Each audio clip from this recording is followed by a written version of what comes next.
How did Tiger Paw get started?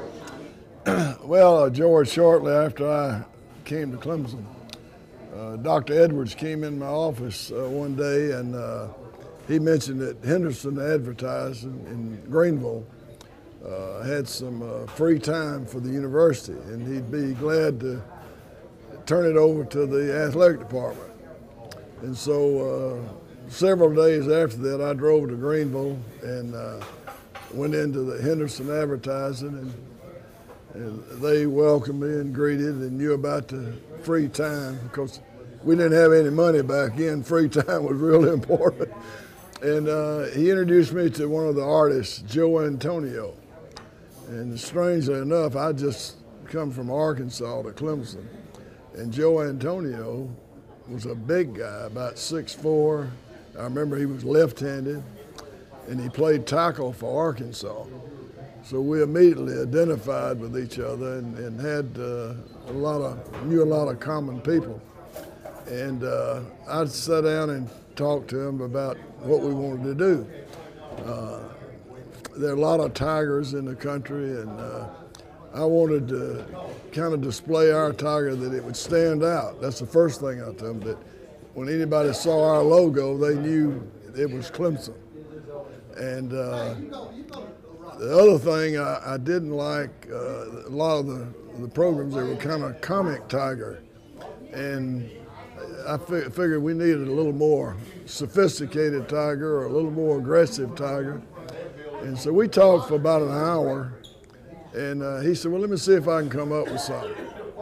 So about, I guess maybe a month after that, he, without even calling, he drove up to the office and came in and had this big folder and this big easel, and he went in the meeting room and he put all these different things, signs, and he had cups with a tiger paw on it. He had glasses, he had T-shirts, he had just everything that you see now. He had about half of the stuff you see now.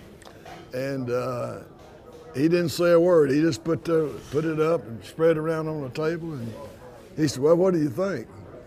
And so I thought to myself, what in the world? There's not any letters here. There's no writing, It's nothing but that tiger paw.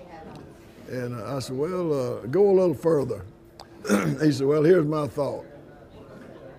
He said, he told me exactly how many major colleges were tigers. There's a lot of them. And he told me how many high schools in South Carolina were tigers. And he said the first thing he wanted is to identify the Clemson tiger. And he said, what this is an authentic paw. I got a copy of it from the Smithsonian Institute. And this is, you see the little cracks in it and way it's slanted. It's an authentic tiger paw. I even went to the point of taking my family to the Atlanta Zoo, and we went up to the tiger cage and tried to get one to get down where he'd hold his paw, but he wouldn't give me 5, and I couldn't see. But anyhow, he said this is authentic, and we'll get it registered, and nobody can copy this. And he said, well, I said, well, give me a little more on it. He said, well, what it is, you wanted something that was mysterious, something the other opponents would be afraid of. And what this is, see that tiger paw, they know somewhere in the area there's a tiger, but they don't know where it is. And when you're playing them or when you're talking to people, they're looking around and want to know if the tiger paw's there, and they want to know when that tiger's going to show up. And you get their attention. And I said, that makes sense. I kind of like it. So I said, okay.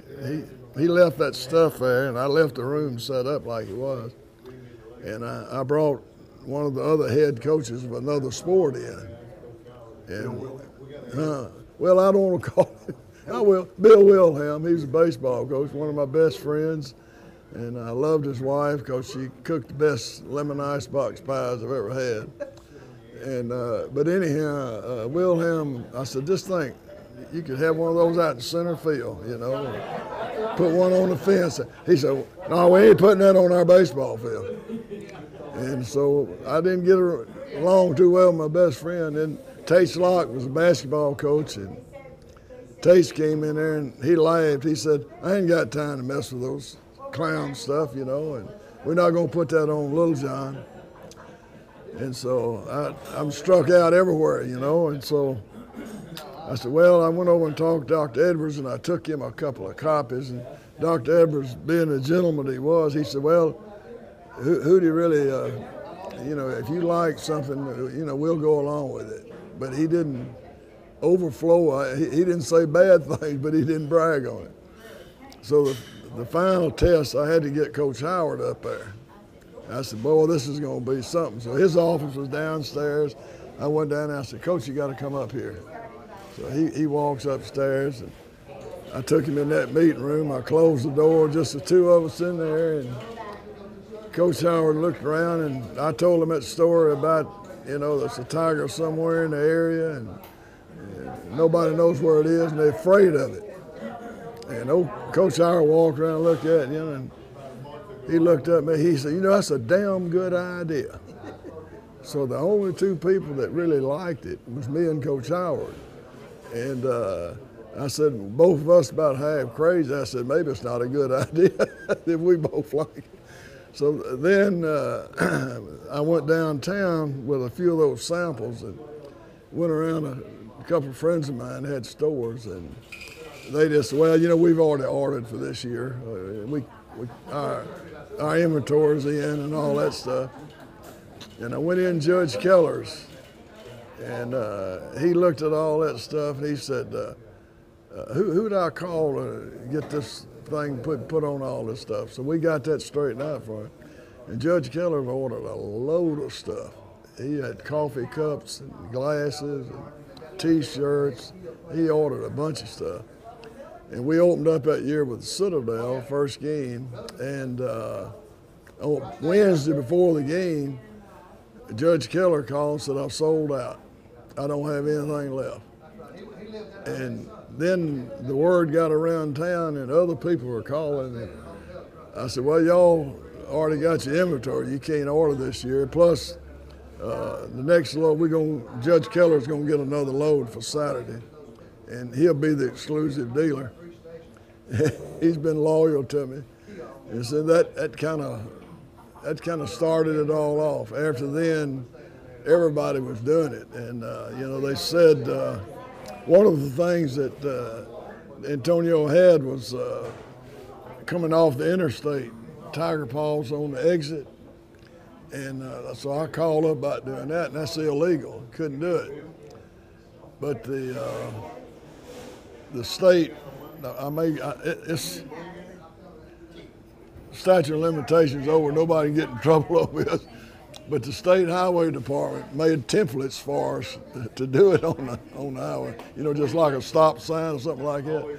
And so, and then we put the things on the highway, and that really created a lot of enthusiasm too. But that was pretty much the story, and it sold itself from then on. And well, I don't know anything about the background of the license and so forth, but the other schools that you see use this, it's not authentic like this paw. You know, it's different. Either round little deals, or some people put a claw in it, you know, and some smart aleck newspaper reporter asked me one time, so that's kind of a soft-looking paw. That don't look vicious to me. I said, well, that's the other mystery of this. A tiger doesn't have his paws outside. He only, when he attacks, that claw comes out and gets them. They can't see it. I didn't know that, but I shut him up about it anyhow. So, yeah, that's the beauty. The beauty of it is that people in California or Maine or anywhere, when they see that, if they're in athletics at all, they understand this is Clemson University. And I think not only for athletics, but I think for the university, it's a real good selling point to a degree. you never know, but a lot of kids go to college for a lot of different things. Some people may come because they got the tiger paw, but I would say the most recognized helmet might be Michigan, but Clemson's pretty close in there behind it because of their logo. When people turn TV on without any sound, they can see on the helmet that that's Clemson playing. And that's pretty good recruiting tool too. So it's been a great, I never dreamed it'd come out like this, but especially when we started off. But even though it started slow, it caught on like wildfire, I tell you.